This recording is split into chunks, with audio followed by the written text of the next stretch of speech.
Oke, penolakan laporan terhadap Andi Aswan dan Joshua Sinambela yang diduga melakukan penyebaran berita bohong, pembohongan publik maupun merekayasa citra image dari ijazah Jokowi Dodo, ya, sehingga seolah-olah merupakan scan ijazah asli Jokowi Dodo ini telah ditolak 3 kali. Inilah ketimpangan kita, ya, ketimpangan kita dalam negara hukum 3 kali ya Bang ya.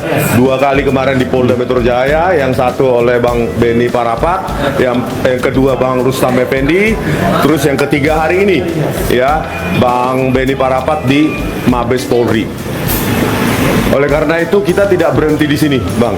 Nanti ada yang akan melaporkan dengan pasal lain. Ya, saya sudah dapat info, mungkin bukan 3235. Kalau yang 3235 saya nanti yang akan melaporkan dan akan berdebat ke penyidiknya, ya, pasal 3235 khususnya. Karena saya sudah mengkaji bahwa mereka telah melakukan rekayasa, ya, hasil registrasi citra yang diupload oleh Dian Sandi Utama diubah perspektifnya menjadi tegak lurus terhadap pengamat atau observer atau sejajar dengan layar, dan diklaim itu scan ijazah asli Joko Widodo. Ini sangat merugikan kami. Karena apa? Ahli yang itu bernama Joshua Sinambela, salah satu ahli yang dipakai oleh kepolisian, ya, sehingga dia meyakinkan penyidik bahwa kami telah melakukan pengeditan manipulasi secara tidak ilmiah.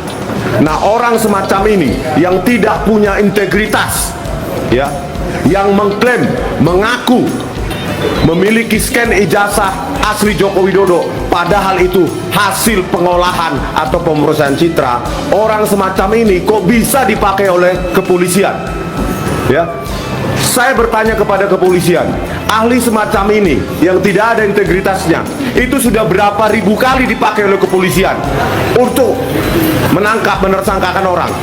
Ini untuk kepentingan publik, agar tidak ada lagi ahli-ahli semacam ini, ahli-ahli pesanan yang mengotak-atik data digital langsung ditersangkakan orang. Ini kepentingan publik, dia harus ditangkap.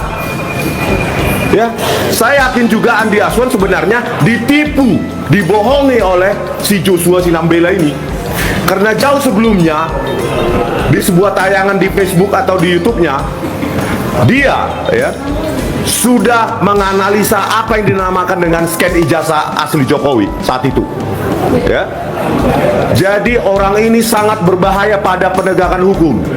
Kalau ahli-ahli penipu semacam ini dipakai oleh kepolisian, maka siapapun bisa menjadi tersangka. Itu kepentingan kami, dan saya sudah menyiapkan dan sedang menyiapkan kajian ilmiah membuktikan bahwa dia telah menipu publik. Ya, saya telah menyiapkan, dan saya atau Mas Roy atau Bu Tifa atau ketiganya yang akan melaporkan dia pasal 32 dan 35. Kalau pasal pembohongan publik mungkin orang lain, ya. Tapi kalau pasal ini, karena ini bidang saya, ya, spesifikasi yang saya pelajari sejak tahun 94, maka dia tidak bisa berkelit. Ya, kalau Anda punya scan ijazah asli Jokowi, maka tinggal periksa. Saya minta penyidik memanggil dia, tinggal periksa metadata filenya saja, 1 menit sudah selesai. Dia menipu atau jujur. 1 menit periksa metadata filenya, apakah itu hasil scan atau tidak. Ya, jadi ini nggak berhenti di sini, ya. Andi Aswan harusnya Anda yang melaporkan Joshua Sinambela itu. Harusnya Anda yang paling berkepentingan, karena Anda ditipu. Saya yakin Anda itu ditipu oleh Joshua Sinambela itu, ya. Saya tidak tahu dari mana. Kenapa Andi Aswan mengatakan itu asli? Saya tidak tahu dari mana sumbernya Andi Aswan itu. Padahal di frame yang sama, di stage yang sama, Andi Aswan mengatakan saya dapat dari dia, yaitu Joshua Sinambela. Kalau ini nggak diproses, sementara kami melakukannya dan kami pertanggungjawabkan dalam sebuah buku, kami dituduh memanipulasi dengan pasal 3235. Berarti ada ketimpangan hukum di sini. Keberpihakan kepada ahli-ahli kepolisian yang sering dipakai itu, yang merupakan anggota Asosiasi Forensik Digital Indonesia yang dimiliki dan didirikan oleh Muhammad Nuh Al-Azhar, yang sudah saya tuliskan buku. Muhammad Nuh Al-Azhar inilah kepala komputer forensik pada tahun 2016 kasus Jessica Wongso, menipu, memanipulasi barang bukti digital, video CCTV hanya menggunakan software gratisan bernama eWriteSoft dan FreeMake. Itu bukunya sudah bisa kalian download gratis di akun X saya, terbukti. Dan itu buku itu sudah saya serahkan langsung kepada Profesor Jimli ketika kami mendatangi tim reformasi Polri di PT IKA. Tolong Pak Profesor Jimli, kalau benar mau mereformasi Polri, berikan buku itu, saya sudah kasih pesan, berikan buku itu kepada peneliti lab independen seperti BRIN, seperti Mabes TNI atau universitas. Buktikan bahwa buku yang saya kasih itu, rekayasa barang bukti digital oleh laboratorium forensik Mabes Polri, itu benar atau salah. Kalau ingin memperbaiki polisi, kami mendesak supaya didirikan laboratorium forensik independen atau badan forensik independen, sehingga hasil forensik ini bisa menghasilkan bukti-bukti yang otentik, bukti-bukti yang bebas, tidak diatur-atur oleh komandannya, ya, tidak dipakai ahli-ahli seperti Joshua Sinambela ini. Bayangkan ahli apa itu, mengaku punya hasil scan, file scan ijazah asli, ditonton ratusan juta orang. Itu saya tidak tahu dari mana ada kenapa mengatakan itu asli. Saya tidak tahu dari mana sumbernya. Ditonton ratusan juta, dan ahli semacam ini dipakai oleh kepolisian untuk menersangkakan orang. Bagaimana ini Pak Presiden Prabowo Subianto? Kalau ahli-ahli semacam ini seperti Joshua Sinambela, seperti Muhammad Nuh Al-Azhar memanipulasi hasil forensik untuk menersangkakan anak bangsa, ambruk penegakan hukum di Indonesia. Ini kepentingan kita bersama. Halo Andi Aswan, laporkan itu Joshua Sinambela. Saya yakin Anda inosen dan Anda mendapatkan info yang salah. Oke, gitu ya.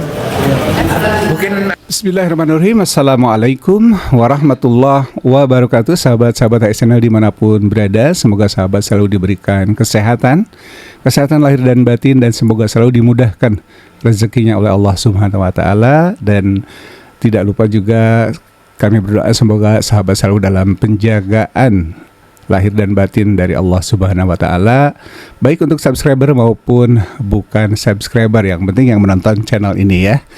Sahabat, perkembangan dari dugaan ijazah palsu Pak Jokowi ini akhir-akhir ini semakin mengerucut ya, dengan ditolaknya eksepsi dari pihak Joko Widodo pada putusan sela beberapa waktu yang lalu. Dan dengan demikian maka pengadilan atau sidang akan dilanjutkan nanti dengan pembuktian, dan dengan suka atau tidak suka Pak Jokowi harus menunjukkan ijazah aslinya di depan pengadilan.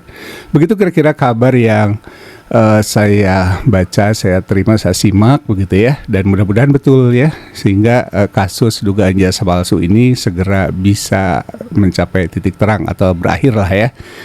Sahabat, dari video tadi kita bisa menyimak, sama-sama bisa menyimak bahwa menurut pandangan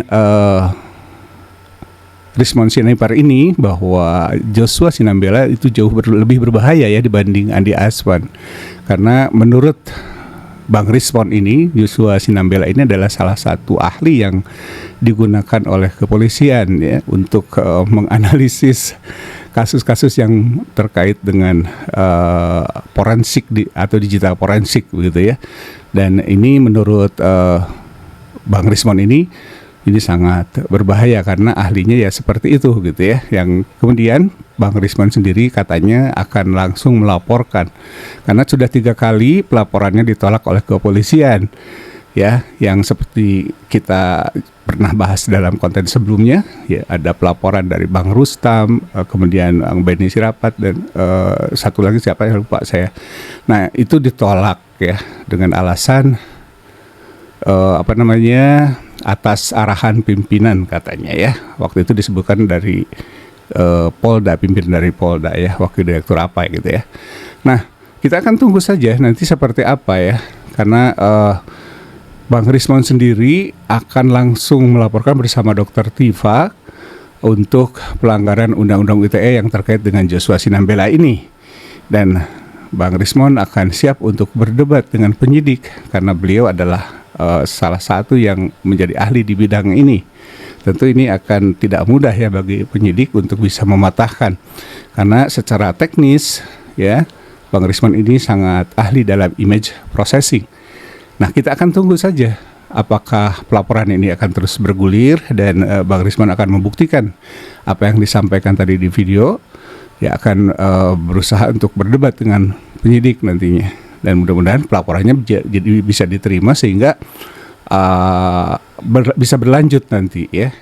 Nah, menurut pandangan saya ini akan semakin seru jika Bang Rismon nanti langsung melaporkan bersama Dr. Tifa nanti ya, melaporkan kasus ini atau Joshua Sinambela ini ke Polda Metro Jaya, karena kita tahu bahwa secara teknis Bang Rismon ini menguasai yang disebut dengan image processing, sehingga nanti akan ada perdebatan dengan penyidik, artinya lebih tajam perdebatannya dan mungkin tidak mudah ya untuk menolak laporannya begitu. Mudah-mudahan itu kita harapkan, dan harapan saya secara pribadi tentunya pihak kepolisian bisa bertindak fair ya, jangan sampai isu parcok ini benar-benar akan menjadi terbukti dan indikasinya menjadi semakin kuat begitu ya, sehingga bisa dibuktikan nanti oleh Polda Metro Jaya bahwa mereka akan independen dalam menentukan dan menerima atau menolak sebuah pelaporan.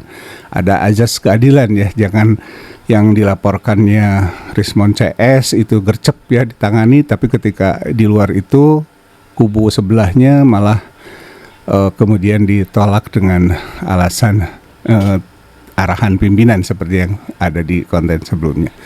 Nah itu sahabat, nah kelihatannya memang para termu ini akan saling cakar, saling jotos, adu bogem gitu ya. Kalau memang tadi itu ya indikasinya antara Joshua Sinambela dengan Andi Aswan, ya nggak tahu di belakang panggungnya ya, di atas panggung rakyat bersuara kita tahu sendiri ya seperti apa mereka berselisih begitu ya. Oke, terima kasih sudah menonton ya sahabat, dan sekali lagi jangan lupa untuk doakan saudara-saudara kita yang tertimpa bencana. Tetap sehat dan salam akal waras selalu. Merdeka. Wassalamualaikum warahmatullahi wabarakatuh.